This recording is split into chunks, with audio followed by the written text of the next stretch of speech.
The arrow that I just pointed, that's my auntie who just retired for being a doctor.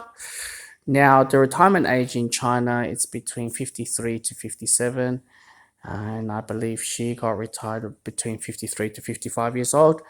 Now, during her graduation years, amongst with her classmates, many of them who traveled overseas to have a better life for being a doctor, and she stayed back to China until today. They have a comparison, she told me, with her classmate. Even though they went to a first world country, they have houses, cars and everything, but they're still working nonstop to maintain all of that today. And not only just that, but also the fact that they didn't travel much around the world.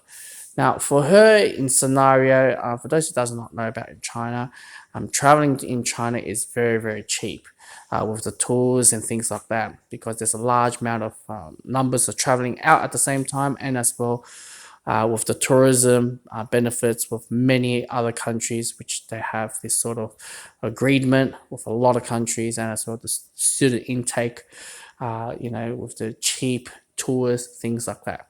Now, I know this is like the end of the video or end of the vlog on that particular year on the trip, even though I was back in my hometown, Guangzhou.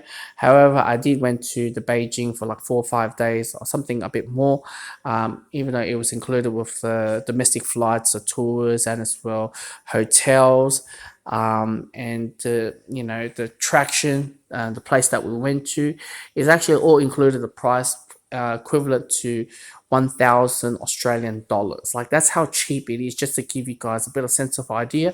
And that is domestic already. Now, my auntie, she's been traveling most of the countries around the world with her cheap flights and things like that. And that's why she got this privilege.